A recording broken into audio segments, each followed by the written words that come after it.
Hi viewers, this is Wajan Ismail, your health advisor on YouTube. Today I present to you a condition and I know you are going to enjoy it. The name of the condition is diabetes insipidus. Diabetes insipidus is a condition that is characterized by excessive urination. The signs and symptoms of diabetes insipidus may include the following. As I initially mentioned, excessive urination, excessive consumption of water because you are losing a lot of water, wetting of diapers at the night, and also bed wetting, that is in children.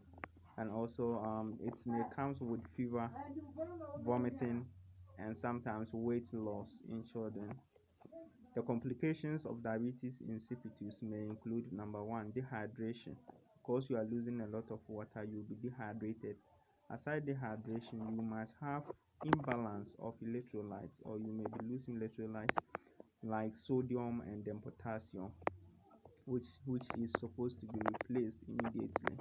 Other than that, you must have a lot of complications, because when you have imbalance of electrolytes in the system, you can have conditions or problems like um, nausea, vomiting.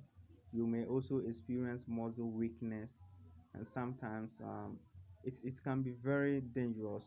In some situations, especially you might have um, confusion. You may be confused because it have relationship with the brain. So diabetes insipidus have two main causes. The main causes are probably they might be coming from the origin of the brain or probably the kidney.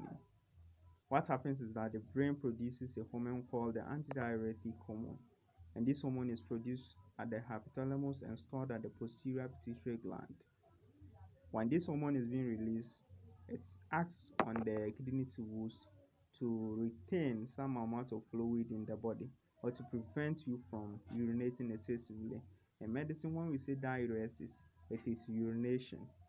So an antidiuretic hormone, a hormone that inhibits excessive urination, or that prevent an individual from urinating excessively.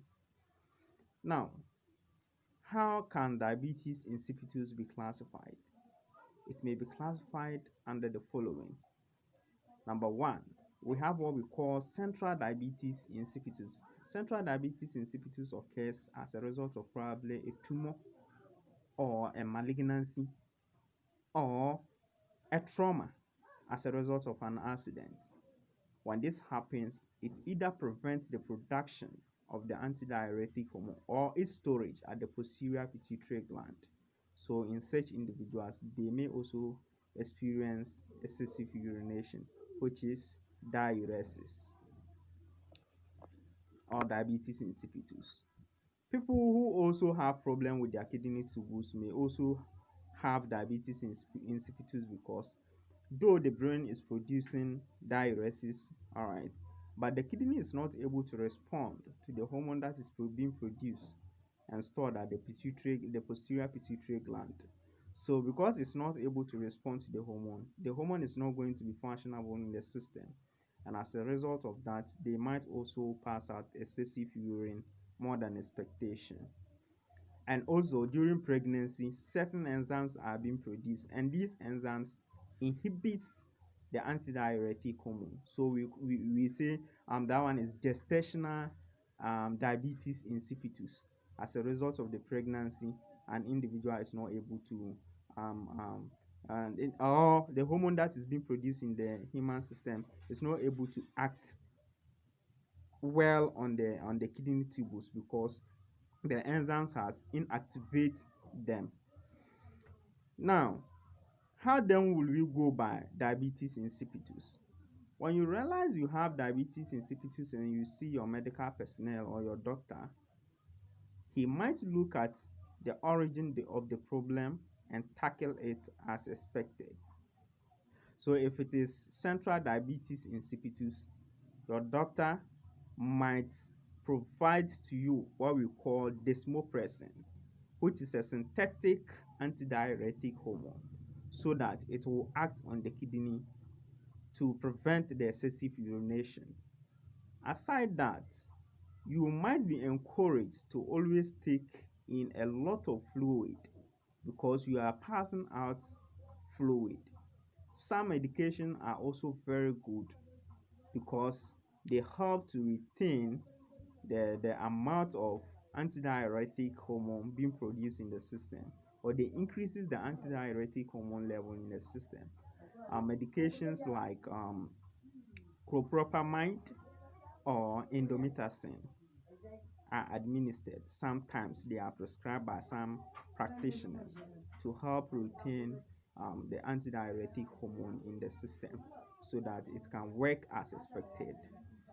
Now, if it is nephrotic diabetes insipidus, that is to say an individual who is having problem with their kidney tubes, your doctor will prescribe sodium or low sodium diet for you so that more fluid or urine wouldn't be produced in the system, so that you can have more of fluid retaining in the system. And also you might also be encouraged to take in a lot of fluid as expected so that you always be hydrated. Let's always remember that one of the complications of diabetes insipidus is dehydration. If it is also gestational diabetes insipidus, where the antidiuretic hormone is being produced but it is inactivated by certain enzymes that are produced from the placenta, then your doctor will also recommend antidiuretic or synthetic antidiuretic hormones for you, such as desmopressin, as we already mentioned, so that you can have a lot of fluid in you. Now, we also have specific tests that are being run, okay, to ensure that we elicit the condition. Now, we can call in for MRI, magnetic resonance imaging. It is a test that is conducted to determine if there is no injury or there is no tumor in the brain, or if the brain is in its normal state, okay, or it helps us to determine whether it is in its normal or it is in abnormal state. All right.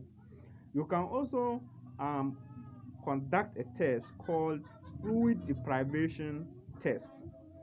In this test, your patient will be asked, okay, to stop taking in fluid. And when this happens, all right, it will help you to know whether the client's antidiuretic hormone is being produced. Because when you prevent him from taking in more water, the antidiuretic hormone will ensure that the amount of water that is already in the system wouldn't be produced as urine to come out, because it is the body own regulatory mechanism. But in a situation whereby you prevent your clients from taking water, but he still produces more of the urine, it is telling you that the problem is coming from the kidney.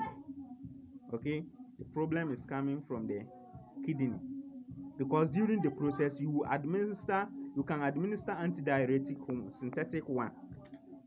Okay, so when you administer the synthetic antidiuretic hormone and still the client is producing more urine, it is telling you that the problem is at the kidney. Then you tackle it as expected. We will end here and we shall continue the next time. Like and subscribe to my YouTube channel for more videos. Your questions are welcomed, and you can comment on every video that I'll post on this channel, and I'll respond to your comment. Thank you.